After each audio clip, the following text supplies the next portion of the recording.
You don't realize how fast a normal morning can turn into a moment that changes everything until it happens in front of your eyes.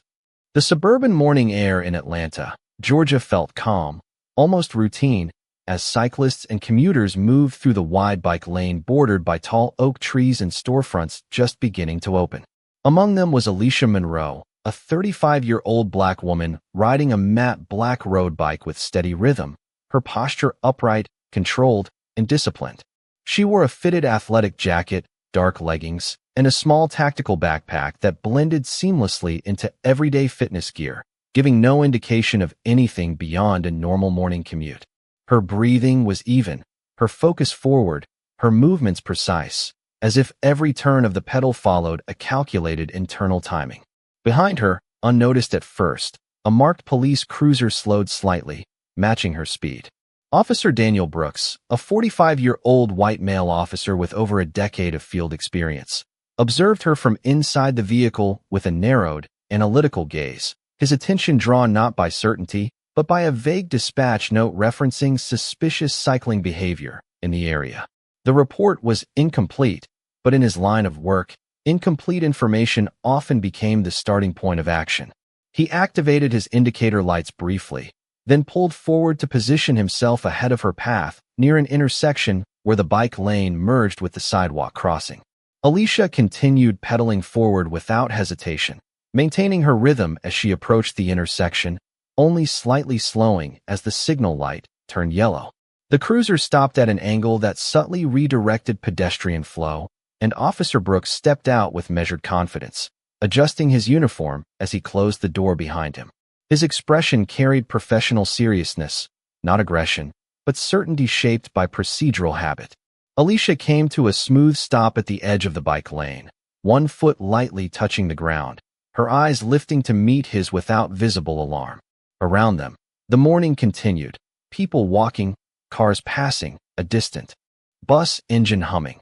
But the space between them felt increasingly isolated, as if the sound of the city had narrowed into a controlled zone of attention. Officer Brooks spoke first, his tone firm but regulated, asking for identification and purpose of travel in a standard enforcement manner. Alicia listened without interruption, her face calm, her breathing unchanged, showing no visible reaction that could be interpreted as fear or defiance. Instead, she simply adjusted her grip on the handlebars slightly, grounding herself in stillness rather than response. The interaction, at first glance routine, began to take on a heavier tone not because of words exchanged, but because of perception forming in real time, an ordinary stop beginning to shift into something neither side had fully defined yet, held in a fragile balance between assumption and reality. And in that balance, neither of them realized that the next few minutes would reshape the way authority itself would be interpreted in this encounter. The moment Officer Daniel Brooks stood beside the stopped cyclist, the atmosphere around the intersection began to shift in a way that was subtle but unmistakable, as if the ordinary rhythm of the morning had been interrupted by a quiet procedural wait. Alicia Monroe remained still on her bike, one hand resting lightly on the handlebar, the other relaxed at her side, her posture unchanged despite the presence of authority standing directly in front of her. Officer Brooks maintained a professional stance, feet planted evenly, one hand near his utility belt and the other holding a notepad as he began the standard verification process. His tone was controlled and formal as he repeated his request for identification and explanation of her presence in the area, relying on established protocol rather than emotion. Alicia responded calmly, her voice steady and measured, stating her commuting route and purpose in clear, direct language without hesitation or defensive posture. There was nothing in her behavior that suggested resistance, yet the interaction began to draw attention from passers-by, who slowed their pace, some glancing over their shoulders, others discreetly raising phones as curiosity replaced routine morning distraction. Officer Brooks glanced briefly at the surrounding movement, noting the growing audience effect, which in his experience often increased unpredictability in field interactions. He adjusted his position slightly, angling himself to maintain control of the immediate space while continuing verification steps through his radio. Alicia remained composed, her eyes occasionally scanning the environment not with anxiety, but with situational awareness that appeared almost instinctive, as if she was processing the entire scene rather than focusing solely on the officer in front of her. When asked additional procedural questions about her travel origin and destination, she answered without delay, her tone consistent and unshaken. However, what began to change was not her response, but the perception forming around it. Officer Brooks received a partial confirmation back through dispatch, but the information was incomplete, creating a gap that required interpretation. That gap, combined with the earlier vague report, began to influence his decision-making as he considered whether additional units should be notified for situational support. Alicia noticed the brief pause in his communication pattern, the slight shift in his attention away from her direct engagement and toward his radio, and she remained silent, allowing the moment to unfold without interruption. The wind moved lightly through the trees above them, and the sound of passing cars created a distant hum that contrasted sharply with the stillness forming at the center of the intersection.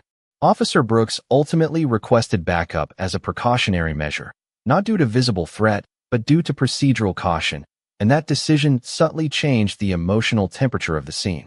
Within minutes, the environment began to feel less like a simple traffic stop and more like a structured containment of uncertainty, where observation replaced movement and every small gesture carried increased weight. Alicia remained exactly where she was, calm and composed, her presence unchanged, but the world around her had begun to interpret her stillness in ways she had not requested, setting the stage for an escalation that neither side had fully intended but both were now required to navigate. As the situation at the intersection continued to develop, the presence of additional units arriving in the distance subtly transformed the emotional structure of the scene without any sudden or visible disruption. Alicia Monroe remained seated on her bicycle, still balanced with one foot lightly touching the ground, her posture unchanged, her breathing steady and controlled. Officer Daniel Brooks maintained his position in front of her, but his attention now alternated between her and the radio communication updates arriving through his shoulder device. The tone of his environment shifted from a single officer interaction to a coordinated response scenario, where procedural caution replaced initial routine assessment. Additional police vehicles began to appear at the edges of the street, not rushing, but entering with deliberate spacing, forming a loose perimeter that expanded the operational footprint of the stop. Alicia observed this expansion without visible reaction, her gaze moving briefly across the scene, noting the increased presence but maintaining complete emotional control. Her stillness, however, began to be interpreted differently by those arriving on scene, as more officers relied on initial briefings rather than direct interaction. Officer Brooks spoke briefly with the arriving unit, providing a summary that remained factual but incomplete, shaped by early assumptions and limited verification. The phrase "suspicious cycling behavior" was repeated during radio exchange, not as accusation, but as procedural classification, and that classification began to influence the tone of the entire encounter. Alicia did not interrupt, did not correct, and did not escalate, instead remaining in a state of quiet observation that contrasted sharply with the growing institutional activity around her. A small group of pedestrians had gathered at a safer distance, watching the unfolding situation with uncertainty, some whispering, others recording, creating a silent layer of public perception that added pressure without direct involvement. Officer Brooks appeared increasingly focused on maintaining procedural structure, ensuring that every step aligned with departmental guidelines. Yet the absence of clarity in the initial report created subtle inconsistencies in decision flow. Alicia's presence, calm and unmoving, became the central reference point around which all interpretations were being built, even though she had not altered her behavior in any measurable way. The air itself felt heavier, not because of any visible threat, but because of accumulated attention, where observation replaced motion and interpretation replaced fact. When a second officer attempted to engage her again with standard questioning, Alicia responded in the same consistent tone as before, confirming identity and purpose without variation, reinforcing a pattern of stability that contrasted with the escalating structure surrounding her. Yet despite this clarity, the system around her continued to expand its response level, driven not by contradiction in her actions, but by the momentum of procedural escalation already set in motion. And in that moment, the situation reached a threshold where perception had begun to operate independently from the reality directly in front of them, setting the stage for a shift that no longer depended on suspicion, but on recognition. As the roadside situation continued to stabilize into a full multi-unit response structure, the emotional weight of the encounter shifted again, not through action, but through interpretation. Alicia Monroe remained exactly as she had been since the beginning, seated on her bicycle with controlled stillness, her posture balanced and relaxed, eyes scanning the environment with quiet precision. Around her, Officer Daniel Brooks stood in a more anchored position now, no longer acting alone but operating within a coordinated field presence, receiving updated confirmation requests through his radio as additional officers completed their arrival positions. The street had become a controlled operational space, not because of any visible threat, but because procedural escalation had fully activated. Alicia observed the change in silence, noticing how the tone of communication around her had transitioned from inquiry to classification, and then from classification to structured response. Despite this, her demeanor did not shift. She remained calm, attentive, and fully composed, offering no emotional reaction that could be interpreted as resistance or compliance beyond what had already been stated. A senior responding officer briefly reviewed the initial report with Officer Brooks, asking clarifying questions that revealed inconsistencies in the original description of the situation. The phrasing used earlier, including references to suspicious cycling behavior, now appeared less certain when re-examined under direct observation. Alicia's consistent responses, lack of irregular behavior, and stable identification records began to introduce a subtle recalibration in the way officers were interpreting the scene. However, procedural momentum remained active, meaning that even as doubt emerged, the structure of the response continued forward until formal verification was complete. Alicia remained aware of this shift, but she did not intervene verbally or physically, instead maintaining her position as an observer within her own interaction. The surrounding environment, once filled with passing pedestrians and casual morning movement, had now narrowed into a contained perimeter of attention, where all motion was either paused or carefully controlled. Officer Brooks appeared increasingly focused on ensuring accuracy in documentation, occasionally glancing at Alicia as if reassessing earlier assumptions through the lens of new information. The air carried a sense of unresolved tension, not from conflict, but from the gap between initial perception and emerging clarity. Alicia's presence continued to anchor that gap, as her calm, consistent behavior contrasted sharply with the evolving procedural uncertainty around her. At one point, a verification update arrived through the system confirming partial identity, matching, and background classification, prompting a noticeable change in tone among the officers. The conversation shifted subtly from enforcement language to verification language, indicating a transition in operational framing.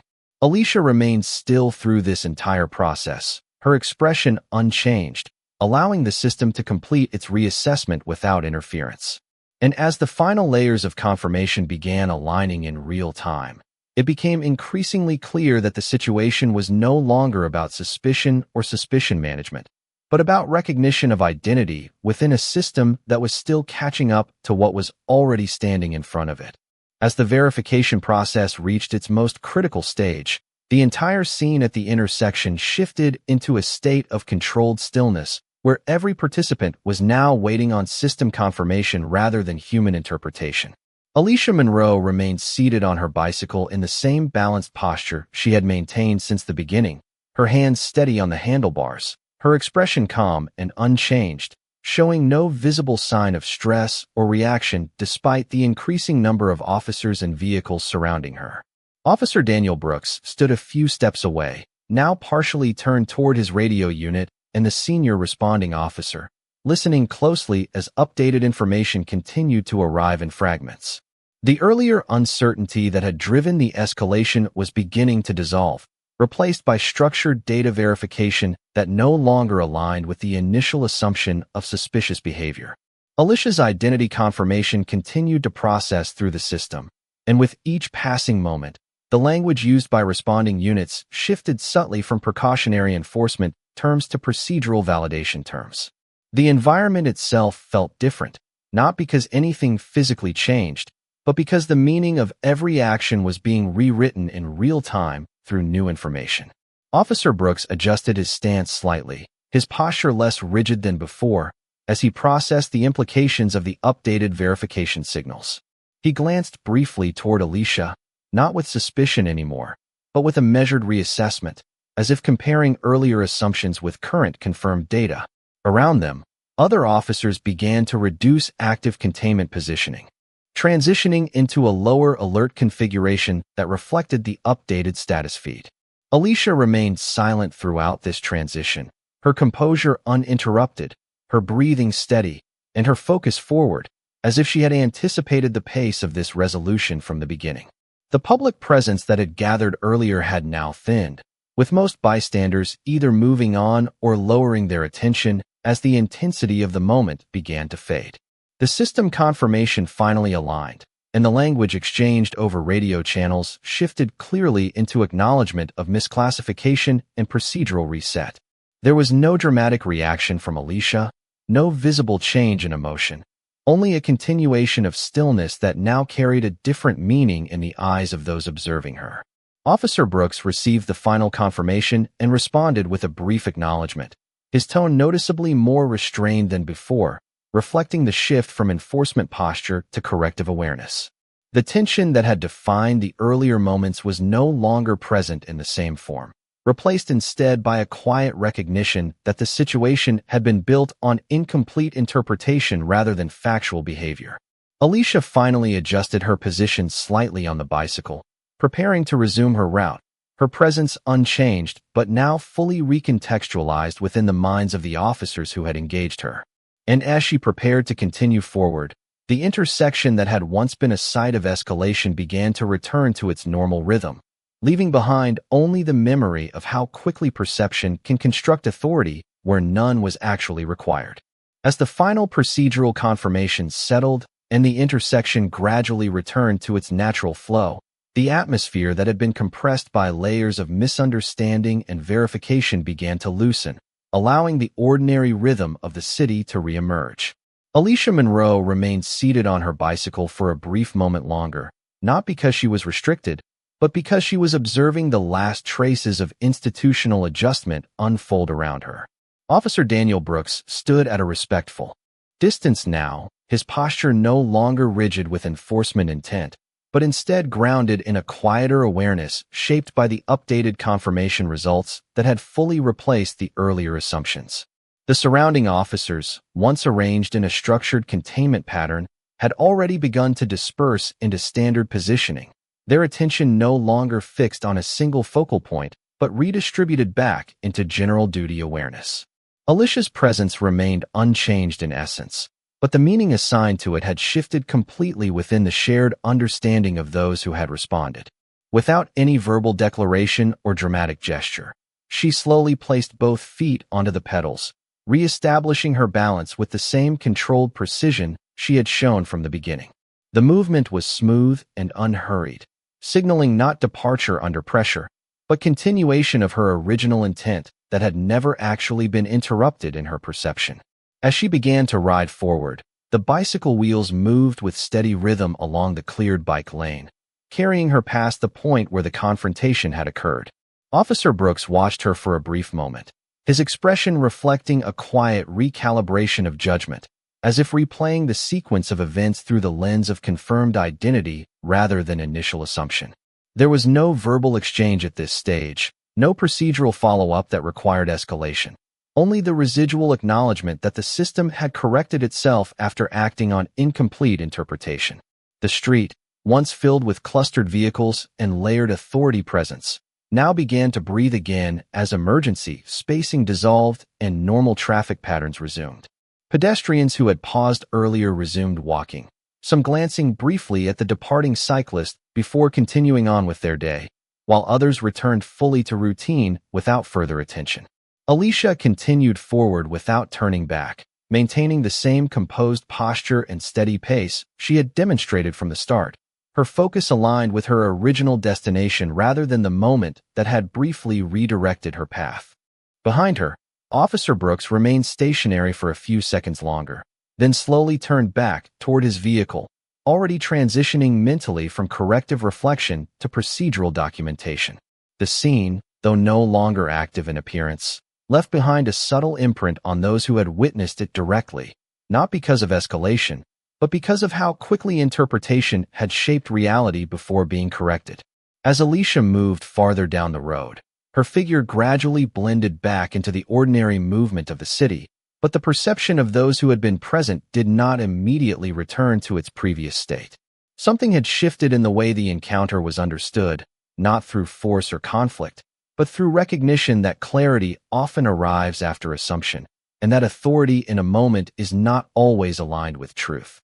And by the time she disappeared into the distance of the morning street, the intersection stood fully restored to normalcy, carrying only the quiet memory of how easily a routine stop had been transformed and then resolved by the weight of information finally arriving in full. In the quiet aftermath of the intersection incident, the city's morning continued forward as if nothing had occurred, yet for those directly involved, the sequence of events remained present in their memory with a clarity that routine time could not immediately erase.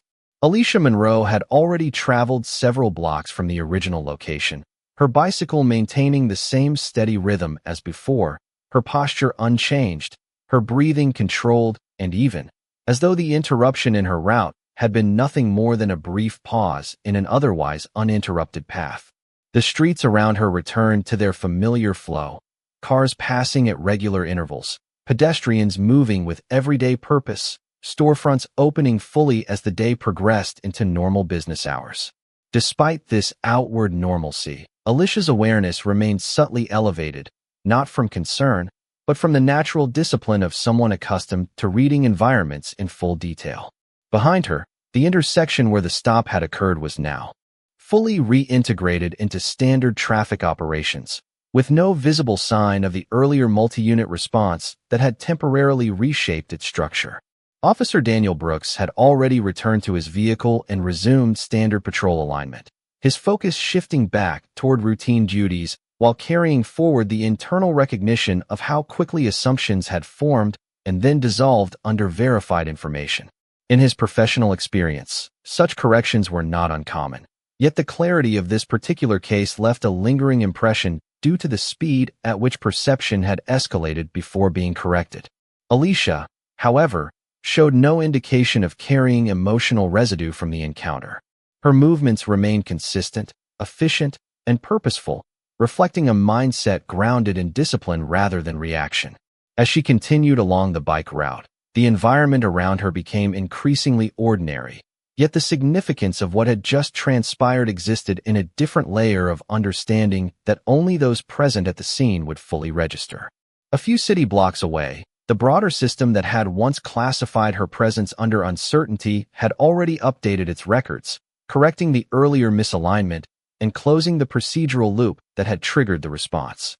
This administrative resolution, however, did not alter the lived memory of the individuals involved, particularly those who had witnessed the transition from assumption to verification in real time. Alicia's identity, once questioned through incomplete data, now stood fully validated within the system, but more importantly, it remained unchanged in its essence throughout the entire process. As she approached a wider stretch of road leading toward a more open section of the city, she briefly adjusted her grip on the handlebars, not as a reaction to the past event, but as a natural continuation of movement. The morning light reflected softly across the pavement, and the sound of the city settled back into its usual rhythm, reinforcing the sense that time had resumed its expected flow. Yet within that normality, there remained an unspoken awareness. That perception, once shaped by incomplete understanding, could shift entire sequences of authority and response before truth fully emerged. And as Alicia continued forward without pause or hesitation, the distance between her and the earlier incident widened until it became part of the background of the day, leaving behind only the quiet reminder of how quickly clarity can arrive after assumption has already acted. The morning air outside the city transit corridor carried a tense stillness, as Officer Daniel Harper and his partner continued observing the situation that had escalated far beyond a routine stop. While Lena Carter remained composed beside her bicycle, her posture steady in a way that quietly unsettled the surrounding officers who were expecting compliance rather than calm control. What none of them fully understood yet was that Lena's presence was not random, and her disciplined behavior came from years of structured training that shaped how she assessed pressure without reacting emotionally.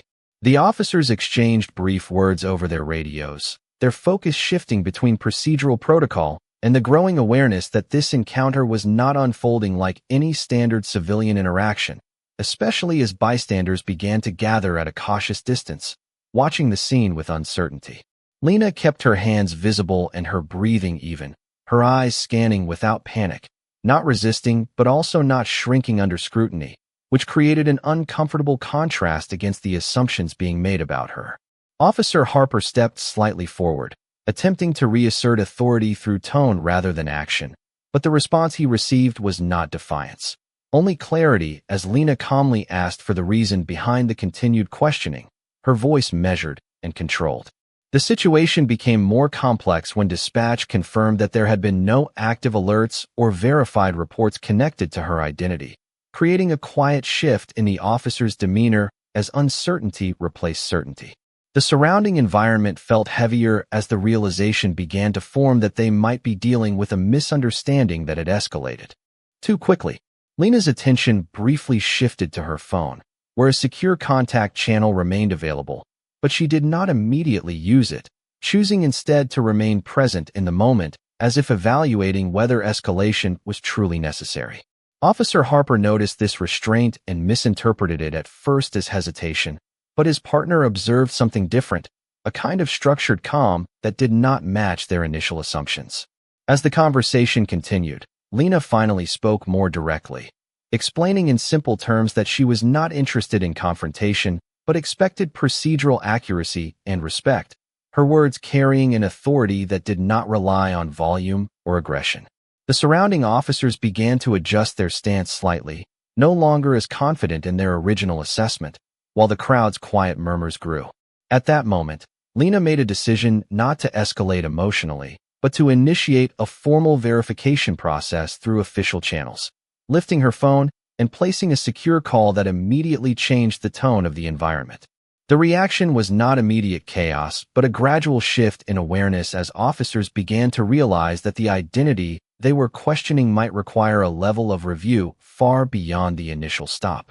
The tension remained, but it transformed into uncertainty rather than control, and the focus shifted from assumption to verification as everyone waited for confirmation that could redefine the entire situation. The call connected without disruption, and the atmosphere around the transit corridor shifted into a quieter, more uncertain stillness as Officer Daniel Harper and his team waited for verification that now carried far more weight than any initial assumption made during the stop. Lena Carter remained steady beside her bicycle, her posture unchanged, her focus calm and deliberate as she listened to the conversation unfold through the secure line, her expression controlled in a way that suggested she had already anticipated this moment long before it happened. The surrounding officers, who had been operating under standard procedural expectations, began to notice subtle inconsistencies in their earlier assessment, and the absence of any supporting alert or confirmed report created an uncomfortable gap between assumption and fact that could no longer be ignored. As the communication continued, the tone on the other end of the call became increasingly formal, confirming identity credentials that had not been fully recognized in the initial field verification process, and the effect on the scene was immediate but silent, as authority shifted from visible presence to documented confirmation. Officer Harper adjusted his stance, no longer projecting certainty, while his partner lowered his voice, acknowledging that the situation required a procedural reset rather than continued escalation. Lena did not speak over the process. Instead, she allowed the verification to complete fully, demonstrating patience that contrasted sharply with the urgency that had defined the earlier moments. Around them, the small crowd that had gathered began to disperse slightly, sensing that the intensity of the situation was dissolving into administrative resolution rather than conflict. When the final confirmation came through the line, it was delivered in clear and unambiguous terms, and the reaction among the officers was immediate but restrained, marked by recognition rather than resistance. Officer Harper acknowledged the update with a brief nod, his earlier assumptions replaced by professional recalibration, while Lena lowered her phone calmly, signaling that her role in the verification process was complete. There was no confrontation in her response, only a steady return to composure as she placed her phone away and prepared to continue her day, as if the interruption had simply been a procedural delay rather than a defining event. The bicycle remained upright beside her, untouched and ready, symbolizing the normalcy she was returning to, even as the officers quietly reorganized their understanding of what had just occurred. The tension that had once defined the space was replaced by a quiet acknowledgment of error and correction, and as the officers stepped back to resume standard protocol, the scene closed not with conflict, but with the subdued recognition that accuracy and judgment had finally restored balance to the moment.